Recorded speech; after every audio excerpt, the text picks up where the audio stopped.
Hello everyone. Today we are going to read the second part of our chapter 8, The Making of the National Movement 1870s to 1947. The growth of mass nationalism. After 1919, the struggle against British rule gradually became a mass movement involving peasants, tribals, students, and women in large numbers, and occasionally factory workers as well. Certain business groups too began to actively support the Congress in the 1920s. Why was this so? The First World War altered the economic and political situation in India. It led to a huge rise in the defense expenditure of the government of India. The government in turn increased taxes on individual incomes and business profits. Increased military expenditure and the demands for war supplies led to a sharp rise in prices which created great difficulties for the common people. On the other hand, business groups reaped fabulous profits from the war. As you have seen, Chapter 7, the war created a demand for industrial goods, jute, bags, cloth, rails, and caused a decline of imports from other countries into India. So, industries expanded during the war. The Indian business groups began to demand greater opportunities for development. The war also led the British to expand their army. Villages were pressurized to supply soldiers for an alien cause.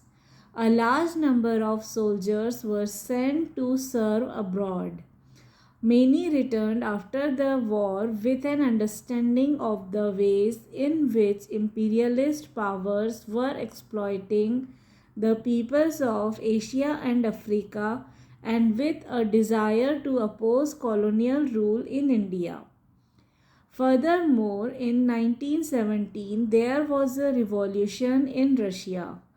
News about peasants and workers' struggles and ideas of socialism circulated widely, inspiring Indian nationalists.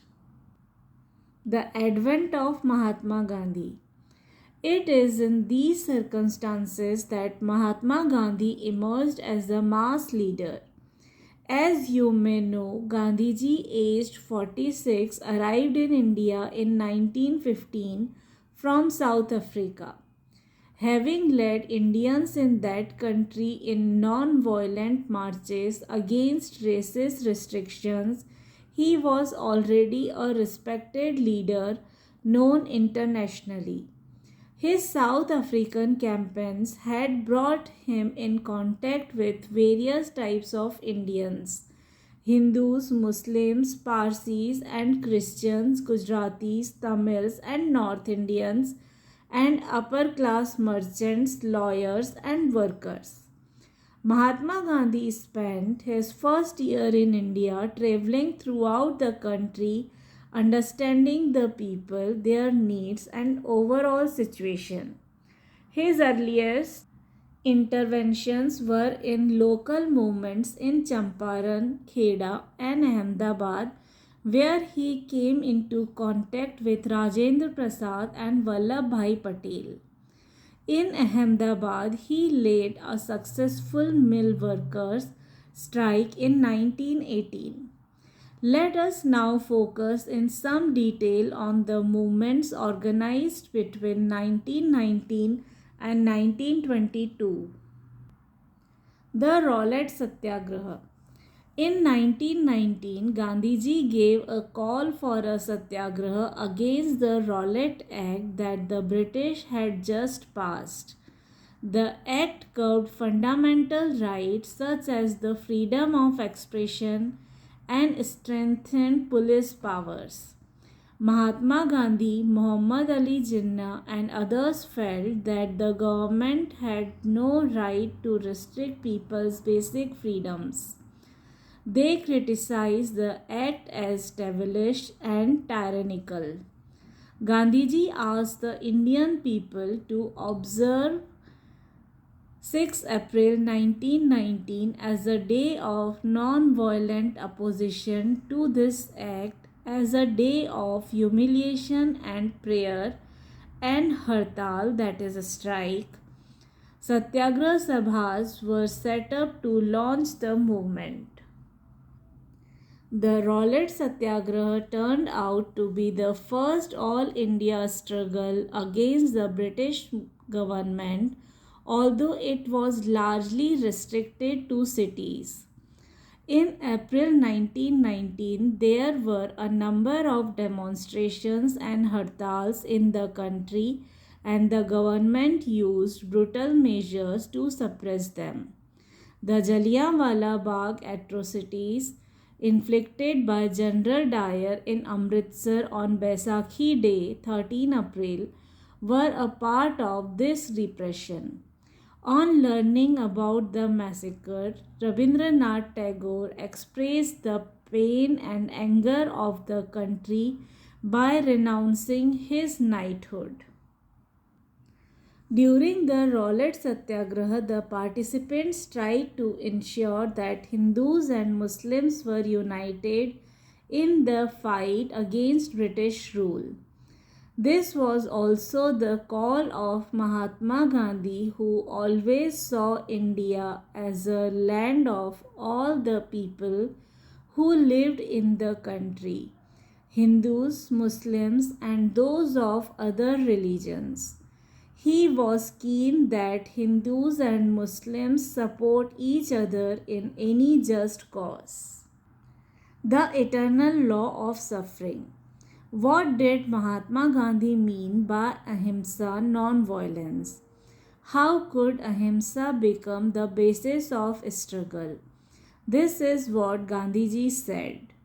Non-violence comes to us through doing good continually without the slightest expectations of return.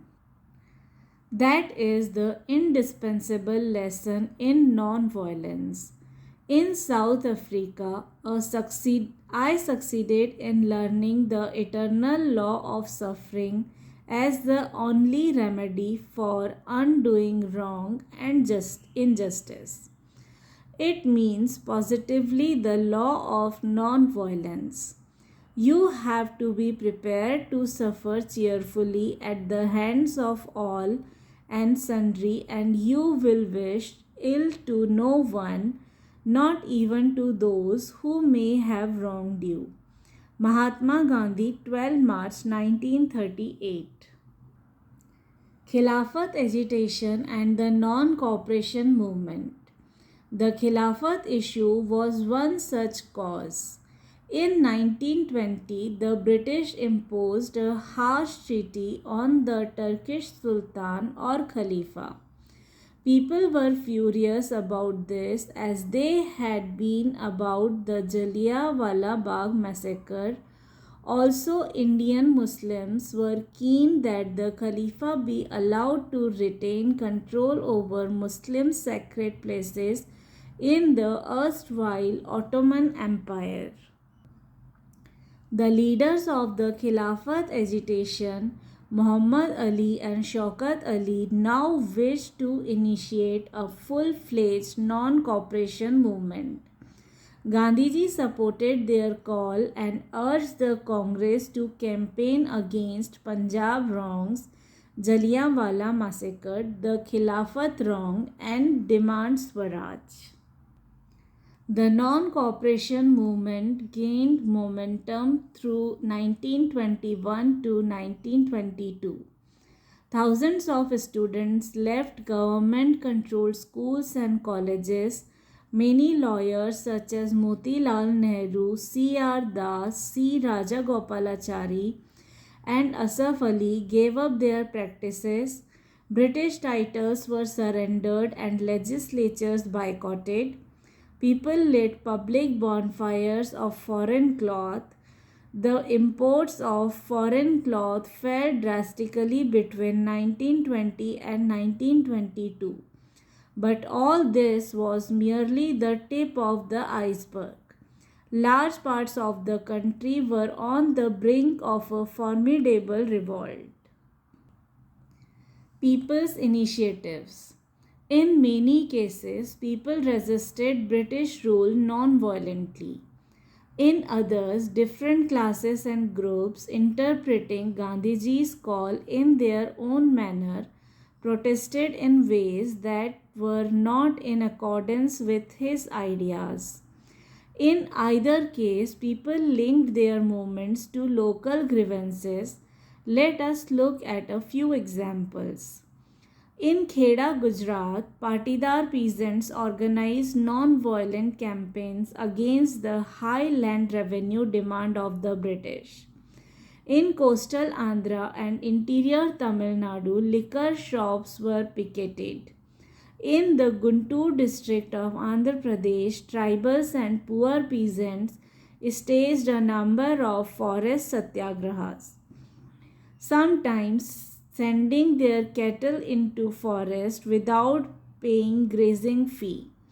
They were protesting because the colonial state had restricted their use of forest resources in various ways. They believed that Gandhiji would get their taxes reduced and have the forest regulations abolished.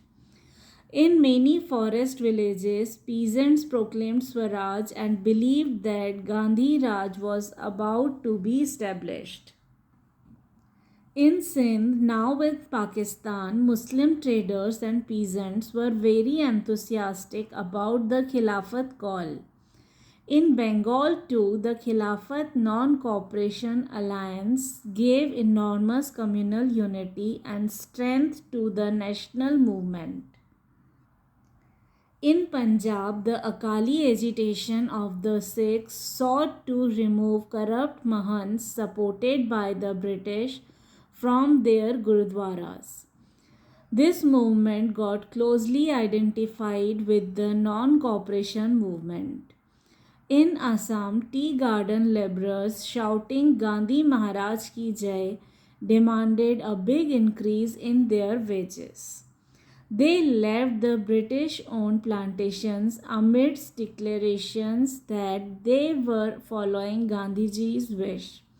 Interestingly, in the Assamese Vaishnav songs of the period, the reference to Krishna was substituted by Gandhi Raja. The People's Mahatma. We can see from the above that sometimes people thought of Gandhiji as a kind of messiah, as someone who could help them overcome their misery and poverty. Gandhiji wished to build class unity, not class conflict, yet peasants could imagine that he would help them in their fight against zamindars, and agricultural laborers believed he would provide them land. At times, ordinary people credited Gandhiji with their own achievements. For instance, at the end of a powerful movement, peasants of Pratapgarh in the United Provinces, now Uttar Pradesh, managed to stop illegal eviction of tenants. But they felt it was Gandhiji who had won this demand for them. At other times, using Gandhiji's name, tribals and peasants undertook actions that did not conform to Gandhian ideals. It was he who got Bedakhli stopped in Pratapgarh. The following is an extract from the CID report on the Kisan movement in Allahabad district, January 1921. The currency which Mr. Gandhi's name has acquired even in the remotest villages is astonishing. No one seems to know quite who or what he is, but it is an accepted fact that what he says is so and what he orders must be done. He is a Mahatma or Sadhu, a Pandit, a Brahmin who lives at Allahabad, even a Devta. The real power of his name is to be traced back to the idea that it was he who got Bedakli illegal eviction stopped in Pratapgarh. As a general rule, Gandhi is not thought of as being antagonistic to government but only to the zamindars. We are for Gandhiji and the Sarkar. The happenings of 1922 to 1929. Mahatma Gandhi, as you know, was against violent movements. He abruptly called off the non-cooperation movement when in February 1922 a crowd of peasants set fire to a public station in Chauri Chaura. 22 policemen were killed on that day. The peasants were provoked because the police had fired on their peaceful demonstration. Once the non-cooperation movement was over, Gandhiji's followers stressed that the Congress must undertake constructive work in the rural areas. Other leaders such as Chittaranjan Das and Motilal Nehru argued that the party should fight elections to the councils and enter them in order to influence government policies. Through sincere social work in villages in the mid 1920s, the Gandhians were able to extend their support base. This proved to be very useful in launching the civil disobedience movement in 1930. Two important developments of the mid 1920s were the formation of the Rashtriya Swayamsevak Sangh RSS, a Hindu organization, and the Communist Party of India. These parties have held very different ideas about the kind of country India should be. Find out about their ideas with the help of your teacher. The revolutionary nationalist Bhagat Singh too was active in this period. In 1927, the British government in England decided to send a commission headed by Lord Simon to decide India's political future. The commission had no Indian representative. The decision created an outrage in India. All political groups decided to boycott the commission. When the commission arrived, it was met with demonstrations with banners saying, "Simon, go back." The decade closed with the Congress resolving to fight for Purna Swaraj, complete independence. In 1929, under the presidency of Jawaharlal Nehru. Consequently, Independence Day was observed on 26 January 1930 all over the country. It takes a loud voice to make the deaf hear. Inqilab Zindabad. Revolutionary nationalists such as Bhagat Singh, Chandrasekhar Azad, Sukhdev, and others wanted to fight against the colonial rule and the rich exploiting classes through a revolution of workers and peasants. For this purpose, they founded the Hindustan Socialist Republican Association HSRA in 1928 at Firoz Shah Kotla in Delhi. On 17 December 1928, Bhagat Singh, Azad and Rajguru assassinated Saunders, a police officer who was involved in the Lathi charge that had caused the death of Lala Lajpat Rai. On 8 April 1929, Bhagat Singh and B.K. Dutt threw a bomb in the Central Legislative Assembly. The aim, as their leaflet explained, was not to kill but to make make the deaf hear and to remind the foreign government of its lawless exploitation. Bhagat Singh, Sukhdev, and Rajguru were executed on March 23, 1931. Bhagat Singh's age at that time was only 23. So, this was the reading of the second part of our chapter 8, The Making of the National Movement 1870s to 1947. If you have any doubt or query, you can ask me in the comment section below. Also, you can find the links to other chapters and the other parts of this chapter in the description box below. Thank you everyone.